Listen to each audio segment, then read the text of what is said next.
Lucky guys, it's Gunther here from Outdoorphoto, and we're gonna dive into ODP 101 right now. We're looking at the differences between JPEG and RAW, and in all the workshops that I present, I always bring it back to this one simple way of describing it. I'm full of weird and odd ways of attaching it to real world situations, and if you take the files that pretty much any decent camera can produce, you're looking at JPEGs and you're looking at RAW files. We are currently driving on our way to go and fetch some JPEGs. So check this out. Can I please have a cheeseburger and chips? One cheeseburger and medium chips. Yes, that's right. So we just ordered our JPEG right now. It's a simple process. Focus, aim, press, done, you've got your shot. Same thing here. Order window 1, window 2 you pay, window 3 you collect, and you've got your JPEG.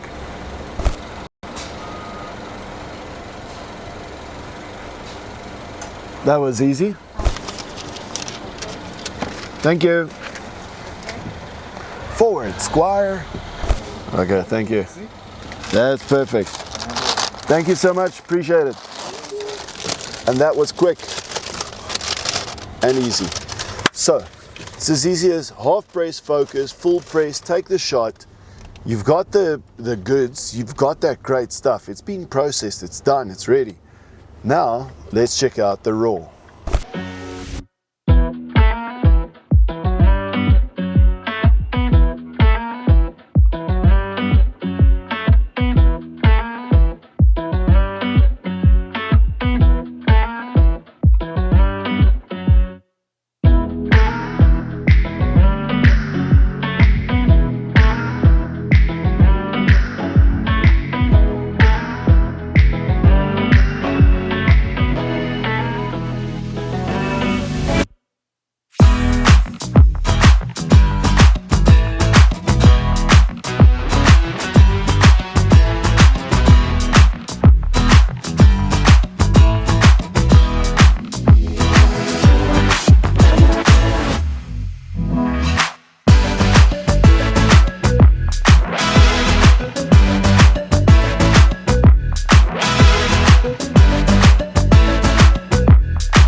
So right now we've already placed our order. We're looking at a RAW file that's been processed, and we're going through this entire process to deliver the final product, which is ironically a JPEG, but there's an entire building process through it.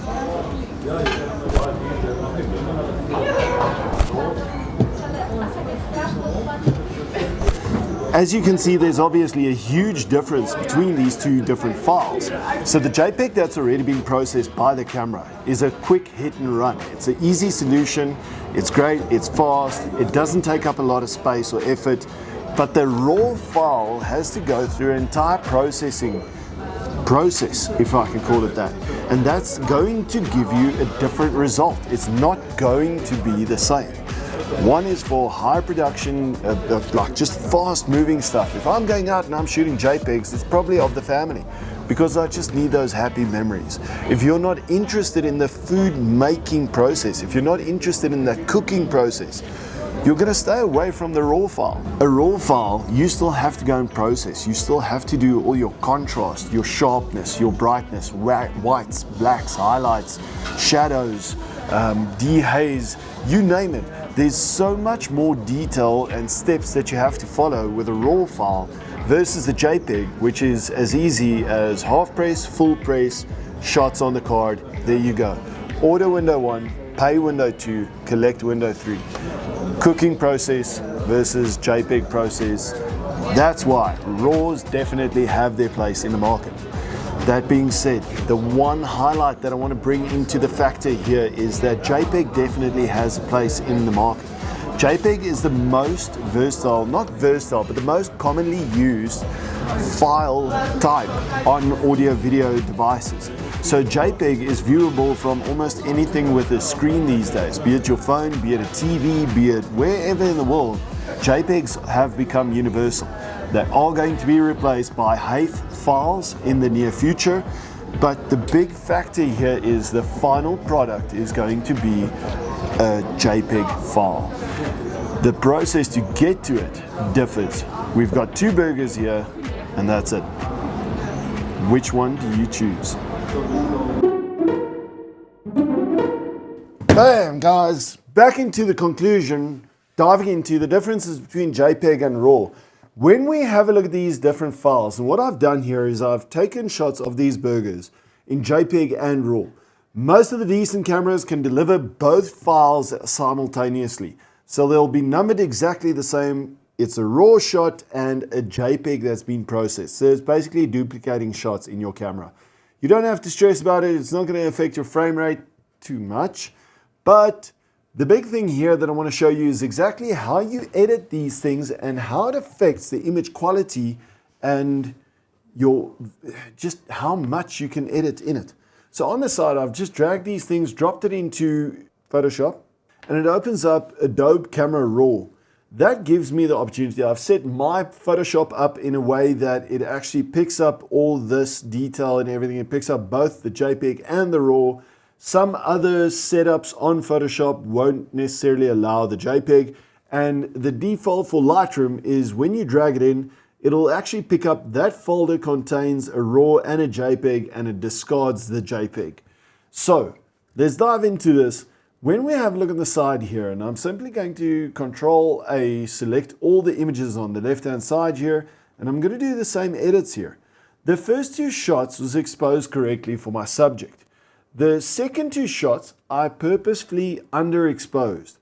Depending on the conditions, depending on your style of shooting, depending on what you have to go and photograph, you would shoot in different conditions and get these kinds of shots. Sometimes you'll underexpose, sometimes you'll overexpose, sometimes it's by accident.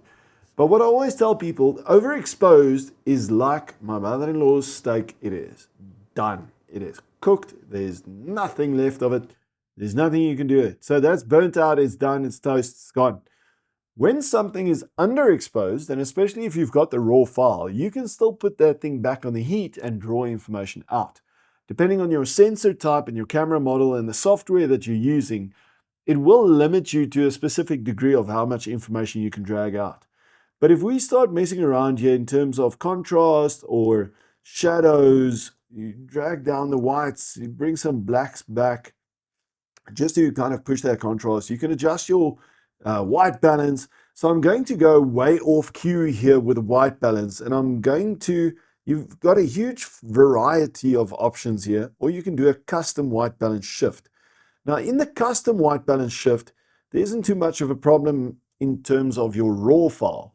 As soon as you dive into your JPEG, everything starts falling apart. You don't have all that information available to manipulate the shot, be it if you want to save it for whatever reason, or you want to build on it and create something else. I mean, once again, we're talking about the photographic version of foodies. Not sure how to put it, but that's kind of the theme we went with here. And once again, I had to give a shout out. Our initial idea was actually to use Alroy and his kitchen. Regardless of that, we're going to dive into this. We're going to change this white balance. We've got a huge variety of options available here, especially on the raw file. We can pull up our clarity. We can dehaze or push that up and down. Depending on what we want to do, we can push up the texture. We've got curves. We've got levels. We've got a color mixer. We've got color tones. So depending on a specific look and feel or effect that we wanted, kind of like that retro edit film look or whatever you want to do, we can go further down. There's more options in terms of lens blur that we can apply, or AID noise. But the AID noise in Photoshop is only applicable to the raw files. It can't do it on the JPEGs. So once again, we're going to dive across here and we're going to go and have a look at these raw files that are underexposed. And I'm going to push them up to the limits as well. So if I reset these two, I'm going to press Alt, I'm going to press Reset, say yes, drop the settings, boom, there we go. That was how it was straight out of camera. Currently, I've selected both files, so whatever I'm going to edit is going to transfer across to the other file. I'm looking and starting off on the raw file, and I'm going to show you here how we're going to push up the exposure. We're going to bring down the contrast slightly because that also helps with the shadows. We're going to push the highlights. It's not helping. Let's push that down. Going to bring up the shadows. That looks lacquer. The whites are a little bit too high, and the blacks we use once again just to bring some contrast back into the frame. We're going to push some of the texture. I like me some clarity on there. Makes it look real crispy. And I'm going to leave the coloring and everything else. That's a science on its own. And I'm going to go the easy route here. Push up the sharpness slightly. Smash that luminance noise reduction. And if we zoom in here, I mean, look at that quality. You've got hardly any detail lost in this, right? No problem whatsoever. I mean, I can push up that brightness or exposure even further. And I can drag that shadow right. I'm literally exaggerating everything here. So bear with me. This isn't how I would normally edit a photograph. Right, so we've pretty much done exactly the same edit on these two images. I'm going to drag them into Photoshop past the Adobe Camera Raw section. So here we've copied all the settings across from the RAW file edit to the JPEG file edit. I'm going to zoom in here considerably on these images because it is 45 megapixel R5 Mark II files. And I have to point a finger at myself. The dynamic range on the R5 Mark II is pretty impressive. So you literally have to kind of go and pixel peep in terms of the picture quality and the differences. But it'll be by far more exaggerated on other files. In terms of this, if we have a look here, the top file is the raw file that's been edited. The bottom file is the JPEG that's been edited. Like I said, we are cropped in to a very, very close form. And if we have a look at the image quality, the picture quality, the color quality, and everything else, as soon as you crop in, you'll see that disgusting chromatic aberration creeping in and just so much more. In the long run, there's just so much more that you can do with full frame raw files than you can with JPEGs. What is the right file format to shoot in? That depends on you. We can have this discussion how many times over.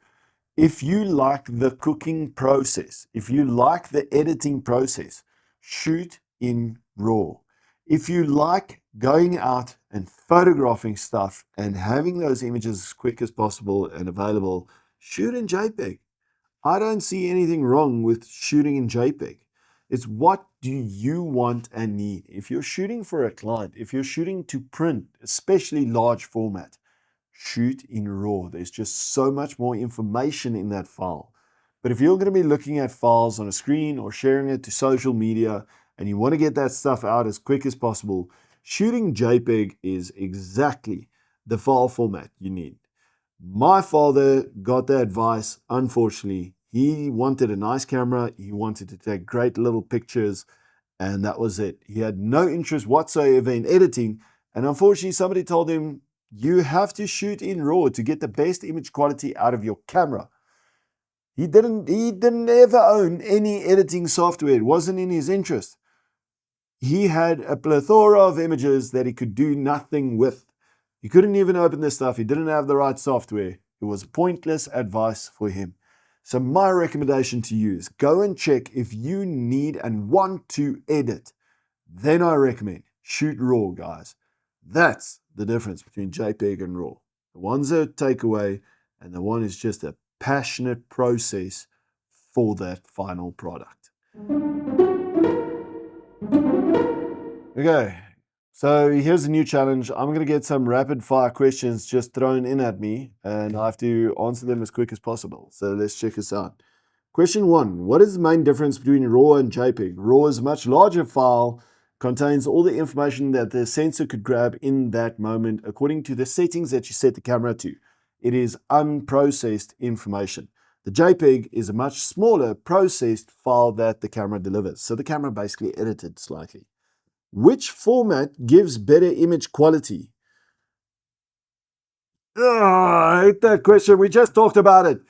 JPEG and RAW both have their place. If you don't want to edit, JPEG is going to give you the best image quality. If you are looking at editing your images and doing a lot in post-processing, you want to shoot RAW.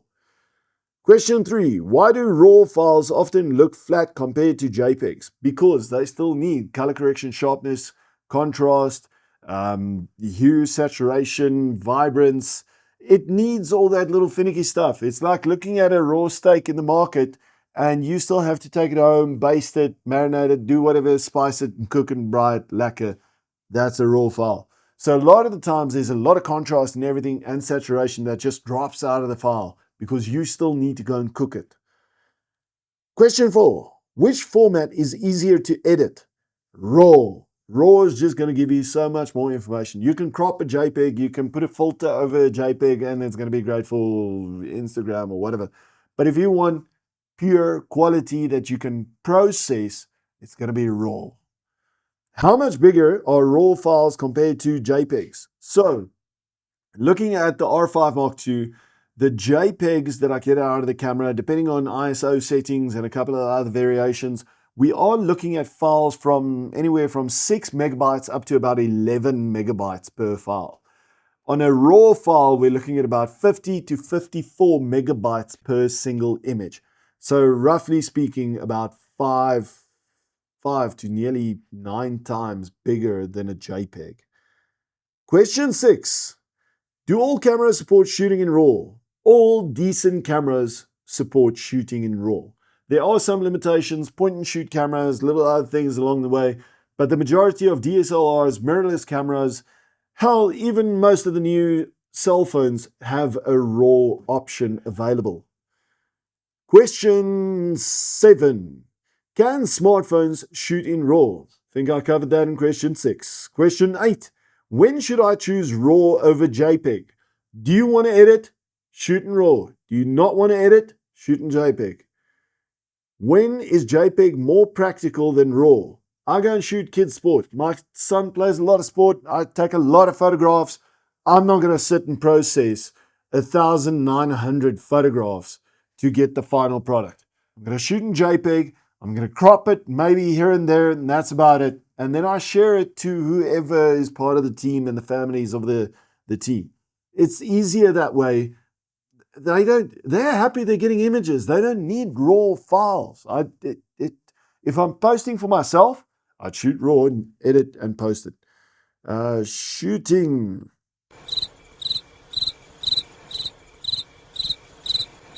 10. Can I shoot both RAW and JPEG at the same time? Yes. Tick that in. Most decent cameras, excluding smartphones, but most decent cameras have the functionality that you can actually set it up to shoot JPEG and RAW at the same time. Question 11. Do RAW files require special software to open? Yes, yes, and yes. Every new camera that comes out on the market has a new codec written to that specific file, and sometimes even the special software needs an update to be able to read the new files. So you do need something like Photoshop, Lightroom, fast-known image viewer, Affinity, Topaz, DxO. There's a plethora of options out there. Go and check it out. You can Google it or contact the go-to guys at Outdoorphoto and get that information. Question 12. Will RAW shooting slow down my camera's performance? It is processing a much larger file. So there is a slight effect to the processing, especially in your frame rate and your buffer and how it affects the buffer. It might fill up the buffer considerably faster shooting RAW, and that's where your memory cards come in. You want the right speed memory cards for the camera and the job that you're doing and using it for. 13. Which format is better for fast sharing online? JPEG. Once again, if I'm shooting the sports and I'm shooting 1,900 shots, I'm going to process through them quickly, cull them until I've got the 300 or 200 keepers. I throw that or crop them here and there. I throw that into Google Drive. I share the link on the sports group. Done, dusted, done with the job. 14. Is RAW necessary for printing? It's not necessary, but it's recommended. When you print at Art of Print, they highly recommend sending the PSD, which is a processed RAW file, or a TIFF file, which contains your RAW file plus all the editing information up until the final product, just before you process it and compress it to a JPEG. So they've got the maximum amount of information to print the highest quality you want. If you're printing small little photographs, jumbos for the fridge, don't stress it, JPEGs will do fine. Number 14 has been done. Number 15, can JPEG files be edited without losing image quality? Where did you get these Q&As? I've done this, I've said it before, you can edit a JPEG and you are going to overcook your McDonald's. That's what it's going to come down to. Now, once again, JPEGs, quick, processed, ready for consumption. RAW needs to go and be prepped, finalized, and is then, after that process of care and passion, ready for consumption. So ironically, a RAW file is eventually going to end up as a JPEG, but we are specifically looking at the image quality and the versatility of a RAW file. It takes a lot of space. It is possible that it slows down your camera, but it comes back to one question. What do you want to do with those files? Just before I head out, because I'm late for another appointment, I have to mention Crawdaddy's Water Glen, and I have to thank them from the deepest of my heart. We found them on 99. We told them this concept. They allowed us into their kitchen. The kitchen was clean. Everything, the service was great, and they had no problem with us shooting the video at their premises. So just a huge shout out for all the local guys. If you're ever in Pretoria, if you're not going to grab something from Percy, please head across the road. Go and give a shout out to the guys at Crawdaddy's. Their steaks are incredible, and that burger looks delish.